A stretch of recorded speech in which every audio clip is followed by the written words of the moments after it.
Finally, a VCT Pro team has done it. They have correctly played against a Euroworld, and it was in this game, Global Esports versus RRQ.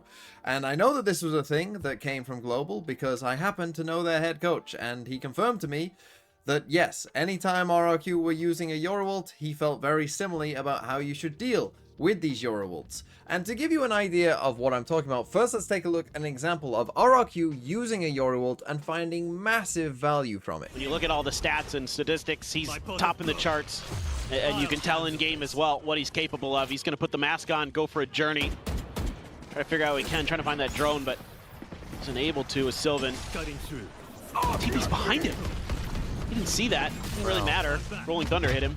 Rolling Thunder is getting too much there. Everybody from T1 off the site. Xpero once again trying to go on this lurk, trying to go on this backstab, and right now T1 is not paying attention to it. They have to. The Buzz has been ushered right back into his grasp. What a round! So there you go, there's an example of RRQ using their Euroworld and using their Euro in general to just create pressure all across the map, right? Like they start off with the clone here, right? Coming out towards A. So we're doing a little breach flash with the clone here on A. We're creating pressure on A. We're creating pressure on B with the Euroworld now. We're coming through this Viper sees this is where the Euroworld is. And obviously then you're going to come in towards C instead and take the C site, right? So we've got that going on. But the thing is, behind this, you've got this lurk, right? Which we then see later on in the round is going to actually manage to find multiple kills. Right, so not only have we taken the C site, we're creating pressure all across the map. Now we're also going to get, you know, a couple free kills there because that Omen TPing also is a free kill for Zafiro there. So it's a really nice use of the Euroworld, but how should you deal with it? Well, in this game of RRQ versus Global Esports, RRQ played Euro on both maps, and they used 3 Euroworlds in this game. And in all 3 of the examples, you can see something that Global did that shows you how you should actually deal with this kind of Euroworld, right? The kind that RRQ like to play.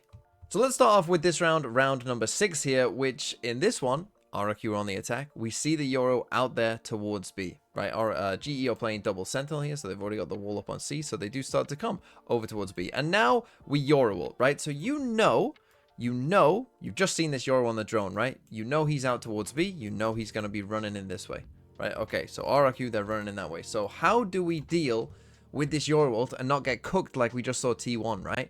Because this Euro is going to come down here, he's going to spot these players, he's then going to clear some of this A site, and you know, the rest of the team is going to be coming this way, so what do we do? Well, RRQ, they like to have this kind of secondary lurk behind the Euro, so, you know, they're wanting everyone to kind of just quickly drift across, like, oh yeah, we're going to the A site, and then this lurk can, you know, just destroy people. So what should you do to counter this Euroworld? You should push behind it, right? This is how you counter these Euroworlds. You push, you go forward, you don't come back, you're not scared of the Yoru, you go forward. Do you know why this works against these kind of Euroworlds? Because Jemkin here playing Yoru, he's got to get to a certain point, right? He's got to get to a safe mark here. So he has to go to this A site. So he can't help this guy out, right? He can tell them that, oh yeah, people are around you, but he can't actually come back and help him. And that is what is crucial about this, right? Because he has to himself get to somewhere safe, and he has to clear this out for the rest of these guys, right? It's no good if he comes back here to help this guy, and then there's 2 people on this A site, and these guys all die with the spike, right? That's no good for RRQ. So that is how you deal with this, if you're Global Esports, is you don't play passive against the Euroworld, you get aggressive. Xpero's got to be careful. Clears out the trip. Gifton making some noise, pushing forward, and just can't even track him. Let's skip ahead to the next example here, which is in round number 18. So the sides are swapped now. This is now Global on the attack side, and this is our situation. It's the 3v3 here on the C site. We're going to get the spike down in just a second. Here is Jemkin. He's going to threaten this flank, but then actually come back this way, right? And again, just watch these guys. Even though this time it doesn't go perfectly well for them, but just watch these Global players like instantly react as soon as they hear that Euroworld, just pushing somewhere else, right? Just going forward, because essentially in this moment, these Global players are thinking, we're in a 3v2. In terms of the actual guns that they can shoot right at this moment, we've got 3 of them, they've only got 2 of them. Let's go and take that advantage now. And that's a bit of an overcook and overheat. As Jemkin tries to apply some pressure here from the back of C Long. Sights on it. Instead we'll rewrap cam set up there in mid. Sonic sensor on the outside of garage. Seemingly does manage to get past both. Dimensional drift now coming through. The spot on the one. Sparrow holding the angle. As Ban being scouted. Crystal, however, still able to find the kill on Ikushi. Ban trying to hold the line. Sets it up, however. As Crystal will be the fifth. And then let's finally come to Corrode here, round number 4, where in this one you're going to see a Euroworld from RRQ that initially comes up this way in towards kind of the A side of mid. Then we're going to TP back across this way and instead come in here. And again, just watch Pappy essentially just say like, oh, I'm just going to walk this way, right? I'm going to just take this 1v1 versus this guy instead, right? This is how you play against these Euroworlds. If possible. Crystal does get noted. Trying to fish for info. Like to know where that Sage is, I think, as RRQ. Try to make a move. Save your ult for the other end of the map. Who's next? Just gonna make a go of it through mid anyway. It's another way to get around it. TP back. Time to jump. Seeing a lot.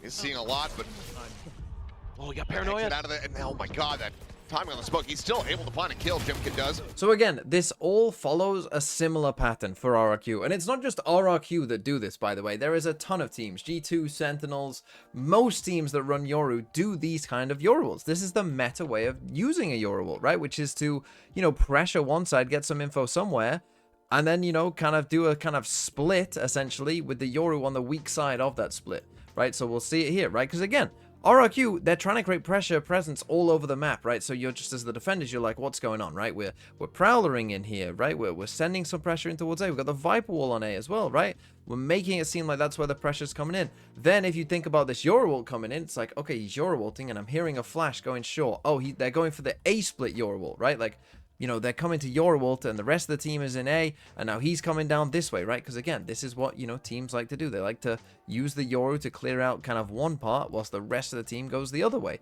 right? So they're trying to fake as if that is the case here, right? And, oh, everyone go over towards A, everyone be worried about A. But here's the thing.